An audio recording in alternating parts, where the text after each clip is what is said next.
सौरभ के हत्यारे साहिल और मुस्कान इस वक्त मेरठ जेल के अंदर मौजूद हैं। जेल के अंदर जब वो पहुंचे तो शुरुआत में वो काफी ज्यादा परेशान थे क्योंकि उनको नशे की लत थी और वो लगातार वहां पर नशे की मांग कर रहे थे।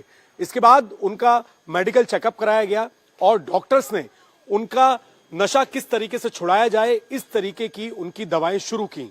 जेल सूत्रों का कहना है कि लगभग 15 से 20 दिन उनको नॉर्मल होने में लगेंगे क्योंकि उनके विड्रॉल सिम्टम्स हैं। अब सवाल यह है कि जेल में ये दोनों मौजूद हैं, लेकिन इनकी पुलिस कस्टडी कब लेगी, उसका जवाब हमने जब यहां पर जानकारी हासिल की पुलिस के सूत्रों से, हमें यह पता लगा कि पुलिस के पास इनके खिलाफ पुख्ता सबूत आ चुके हैं। तो ऐसे में फिलहाल कस्टडी की जरूरत अभी नहीं है, क्योंकि जब इन्होंने कत्ल किया, कत्ल करने के बाद 18 तारीख को जब ये वापस लौटे तो इनके पास जो सबूत थे, यानी कि जो मर्डर ऑफ वेपन था, जिस चाकू से इन्होंने हत्या की, वो वेपन बरामद हो गया, बॉडी बरामद हो गई और साथ ही इन लोगों ने एक्सेप्ट कर लिया कि इन्होंने एक पूरी लंबी चौड़ी प्लानिंग जो है वो कर रखी थी। नवंबर के महीने से प्लानिंग शुरू हुई थी, सीमेंट खरीदा गया था, यानी कि जितने तार हैं इनके खिलाफ सबूत की पूरी चेन बनाने के लिए, चाहे वो एंजाइटी की दवाई जहां से खरीदी, नींद की गोलियां जहां से खरीदी मुस्कान ने, इसके अलावा जहां से सीमेंट खरीदा, जो टैक्सी हायर की कसौल जाने के लिए, वो सारे पुख्ता सबूत इस वक्त पुलिस के पास हैं। इसीलिए पुलिस का यह कहना है कि क्राइम सीन रिक्रिएट करने की भी अभी कोई खास जरूरत नहीं है, क्योंकि क्राइम सीन तब रिक्रिएट किया जाता है जब किसी स्पॉट पर, क्राइम स्पॉट पर कुछ संदिग्ध लगता है। लेकिन इसमें सब कुछ पूरी तरीके से पिक्चर साफ है कि यहां से साहिल ने एंट्री की, इस बेड पे मर्डर किया और उसके बाद बाथरूम में बॉडी के पार्ट्स करके उनको पूरी तरीके से डिस्पोज ऑफ कर दिया। अब सवाल यह है कि दोनों ही जेल में मौजूद हैं, दोनों की उम्र बहुत ज्यादा नहीं है, दोनों बहुत ज्यादा नशा करते हैं, तो ऐसे में कानूनी प्रक्रिया आगे की क्या होगी। अब क्योंकि ये पूरा केस जो है ये नॉर्मल मर्डर का केस नहीं है, बल्कि रेयर ऑफ रेयरेस्ट केस में ये आ सकता है। रेयर ऑफ रेयरेस्ट केस क्या होता है? रेयर ऑफ रेयरेस्ट केस वो होता है जिसमें दरिंदगी की हद पार कर दी जाती है। जिस तरीके से निर्भया केस था वो रेयर ऑफ रेयरेस्ट केस था, इसी तरीके से जैसे श्रद्धा वॉकर केस था, ये केस भी रेयर ऑफ रेयरेस्ट की श्रेणी में आएगा। उसकी वजह यह है कि आपने एक प्लानिंग की और आपने मर्डर किसी मकसद की वजह से, यानी कि कोई आपको नुकसान पहुंचाए इसलिए आपने रिएक्शन में मर्डर कर दिया। इस तरीके का आपने मर्डर नहीं किया, बल्कि आपके अवैध संबंध थे, आपको नशा करना था, इसीलिए आपने एक नौजवान युवक की हत्या की। हत्या करने के लिए आपने सामान पहले से मौजूद रखा, उसे नशे की दवाई दी, चाकुओं से हमला किया और यहीं पर पूरा मामला नहीं रुका, बल्कि छोटे छोटे बॉडी के पार्ट्स किए, गला रेता गया और उसके बाद बॉडी को एक ड्रम के अंदर रख के उसे सीमेंट से भर दिया गया।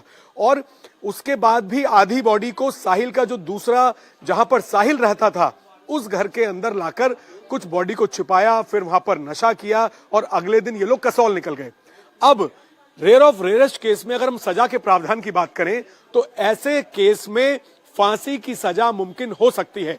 हालांकि कानूनी प्रक्रिया, पुलिस की चार्जशीट, कितने पुख्ता सबूत हैं, वो जब कोर्ट में रखे जाएंगे तब ये सब कुछ कोर्ट पर, जज पर तय करेगा कि वो इन दोनों के खिलाफ किस तरीके की सजा इनको देंगे। अब सवाल ये है कि क्योंकि ये लड़की है मुस्कान, तो ऐसे में क्या कानून लड़कियों के लिए थोड़ा सा नरम हो सकता है? क्या साहिल को फांसी की सजा हो सकती है और मुस्कान को उम्र कैद हो सकती है क्योंकि वो लड़की है? ऐसा बिल्कुल भी नहीं है। कानून के हिसाब से अगर हम बात करें तो दोनों इस पूरे केस में पूरी तरीके से इन्वॉल्व हैं, दोनों ने साजिश की, दोनों ने मर्डर किया। और पुलिस सूत्रों का यह भी कहना है कि इस पूरे केस के अंदर, पूरी कॉन्स्पिरेसी के अंदर, पूरी मर्डर की प्लानिंग के अंदर सबसे अहम रोल जो है वो मुस्कान का है। ऐसे पुलिस के पास सबूत हैं। चाहे हम स्नैपचैट की बात करें, स्नैपचैट पर ये जो फर्जी आईडी बनाकर साहिल को उकसा रही थी, साहिल की मां बनकर बात कर रही थी, वध करवाने की बात कर रही थी, क्योंकि साहिल अपनी मां को काफी ज्यादा मानता था। अपनी मां की मौत के बाद वो इस तरीके की बातों पर, आत्माओं पर बिलीव करने लग गया था। इस पूरी कॉन्स्पिरेसी को रचने वाली मुस्कान है, ऐसा पुलिस का कहना है।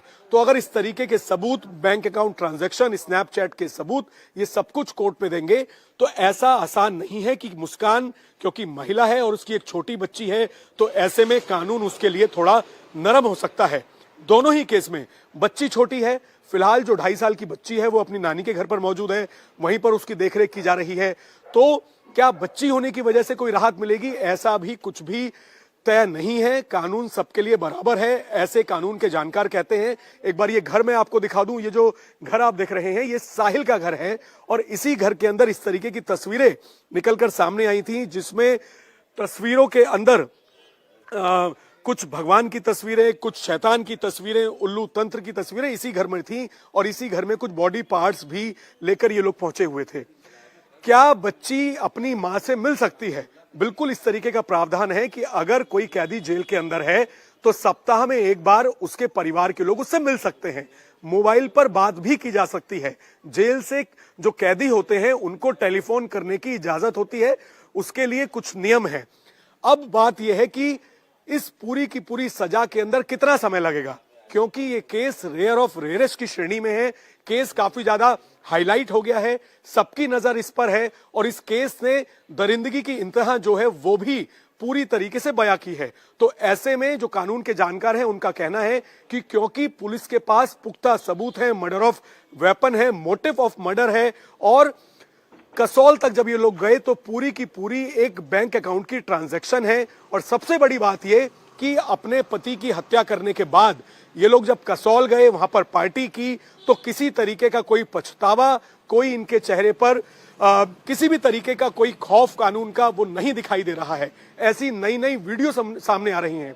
आप सोचिए कि अपने पति का मर्डर करने के बाद अपने बॉयफ्रेंड के साथ कसौल ये जाती है और सूत्रों का ये कहना है कि डेली 2 बोतल शराब खरीदी जाती है। ऐसे भी ऑनलाइन ट्रांजैक्शन पुलिस के पास है।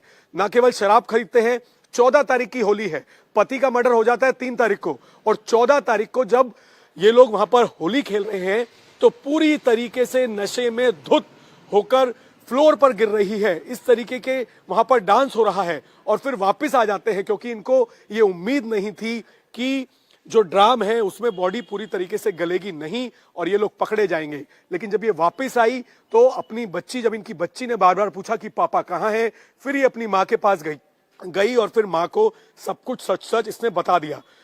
अब पुलिस का यह कहना है कि फिलहाल कस्टडी की जरूरत नहीं है, इनके जेल के अंदर बयान लिए जाएंगे और इन दोनों को उम्र कैद, फांसी दोनों ही सजा हो सकती है। अब किस तरीके के एविडेंस कोर्ट के अंदर पेश किए जाएंगे, क्योंकि सूत्रों का कहना है कि एविडेंस पूरी तरीके से पुख्ता है। पूरी की पूरी जो सबूतों की एक लिस्ट होनी चाहिए, जो कि एविडेंस होते हैं किसी को भी सख्त सजा दिलाने के लिए, वो पुलिस के पास पूरी तरीके से है। और यही एक बड़ी बात है। पुलिस इस बात को लेकर पूरी तरीके से निश्चिंत है कि इस तरीके के सबूत हैं जिनको चार्जशीट जब लिखी जाएगी, चार्जशीट जब कोर्ट के अंदर दाखिल की जाएगी, तो उन सबूतों को बताया जाएगा कि पूरी तरीके से प्री प्लान तरीके से अपने पति की हत्या की मुस्कान ने और उसमें पूरी कॉन्स्पिरेसी में शामिल किया साहिल को, और इसकी पूरी मास्टरमाइंड जो है वो सिर्फ और सिर्फ मुस्कान थी। तो इन दोनों की राह आसान नहीं है। कानून इनको सख्त सजा दे, इसके लिए मेरठ पुलिस इस वक्त पूरी कोशिश कर रही है।